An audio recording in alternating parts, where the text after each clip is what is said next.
इस वीडियो में हम देखेंगे एडवर्स पोजीशन के बारे में। एडवर्स पोजीशन होता क्या है, उसके बाद एडवर्स पोजीशन पे हमें क्या क्या करना होता है, एडवर्स पोजीशन हमें मिलता कैसे है, एडवर्स पोजीशन के बारे में सुप्रीम कोर्ट क्या कहता है, एडवर्स पोजीशन को लेने के लिए हमारे पास क्या क्या रिस्पॉन्सिबिलिटी और क्या क्या हमें प्रूव करना पड़ेगा।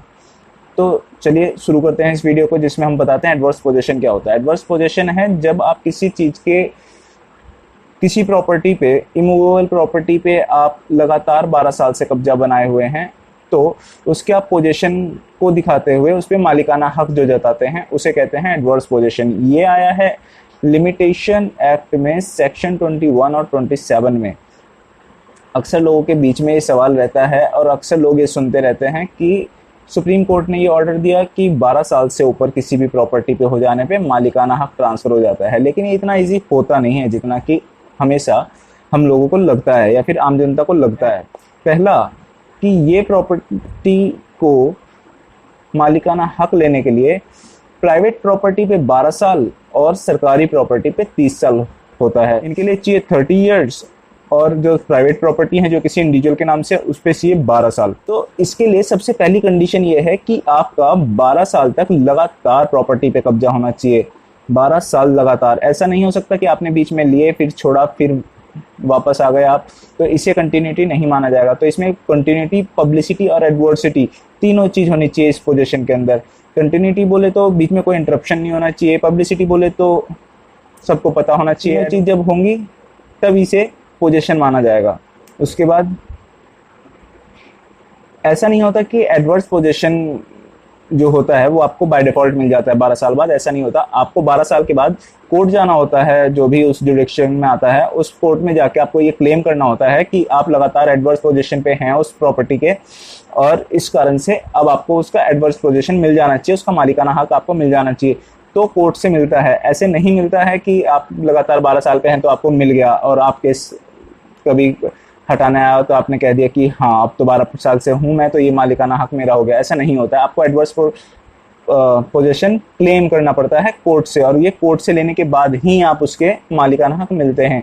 इसमें मेन कंडीशन ये है कि इसमें ऑनर को पता होना चाहिए कि आप इसकी ऑनरशिप क्लेम कर रहे हो। उसके बाद इसमें यह भी होना चाहिए कि आप उसको पता हो, ऑनर को पता होना चाहिए कि आप उसमें लगातार 12 साल से रह रहे हो और आप उसे इस बात से आपत्ति नहीं होनी चाहिए। अगर उस 12 साल के बीच में ऑनर ने एक बार भी क्लेम किया हो या आपको हटाने की कोशिश करी हो या इसके लिए कोई इशू रेज किया हो, तो वो एडवर्स पोजीशन नहीं माना जाएगा, उसे क्लेम नहीं किया जा सकता एडवर्स पोजीशन पे। तो इसके जो मेन इसेंशियल हैं वो उसके बारे में यही है कि इसके में कोई इंटरप्शन नहीं होना चाहिए। ये दूसरा है टाइटल हॉस्टाइल इन नेचर का होना चाहिए, मतलब कि आपको ऑनर को पता होना चाहिए कि आप इसमें एडवर्स पोजीशन क्लेम करेंगे एक समय के साथ, और इसमें कोई डिस्प्यूट नहीं होना चाहिए, तब जाके ये एडवर्स पोजीशन आप इसमें क्लेम कर सकते हो। इसमें प्रूव क्या क्या करना होता है, इसमें ये प्रूव करना होता है कि डेट से आपने किस समय तक वो लिया है, आपका इसमें डेट क्लेम होना चाहिए। अब आप इसे कैसे, और इसका पोजीशन जो मांगता है, एडवर्स पोजीशन जो क्लेम करता है उस पे ही राइट होता है सब कुछ प्रूव करने का, उसे ही सब कुछ प्रूव करना होता है। इसमें विपक्ष कुछ नहीं, जो भी दूसरा पार्टी है या जो भी प्रॉपर्टी का रियल ओनर है उसे प्रूव नहीं करना है, एडवर्स पोजीशन जिसने क्लेम किया है उसे प्रूव करना होता है। तो इसमें आ जाता है, सबसे पहले आपको ये प्रूव करना होता है कि किस डेट से, कब, कौन से ईयर से आप उसमें लगातार रह रहे हैं, साथ ही बीच में इसमें कोई गैप नहीं आया है, साथ ही इसमें कभी कोई क्लेम नहीं मांगा गया है ऑनर के द्वारा। तीसरा, ऑनर को पता था इस बारे में कि वो आप एडवर्स पोजीशन मांगेंगे या लेंगे, उसके बावजूद उन्होंने कोई डिस्प्यूट राइज नहीं किया है 12 साल हो जाने से पहले या फिर आपके क्लेम करने से पहले। उसके बाद आ जाता है कि ये सबको पता होना चाहिए, कि सबको पता होना चाहिए मतलब कि ऑनर और आपके बीच में कि आप एडवर्स पोजीशन मांगेंगे और शांतिप्रिय तरीके से चल रहा हो, इसके बीच में कोई डिस्प्यूट नहीं आया है, तब इसे माना जाएगा एडवर्स पोजीशन के लायक। साथ ही इसमें क्या क्या डॉक्यूमेंट लगने हैं, किस तरीके से आपको ये प्रूव करना है, ये सब रिस्पॉन्सिबिलिटी जो होती है उसके पास ऊपर होती है, जो कि एडवर्स पोजीशन क्लेम कर रहा होता है।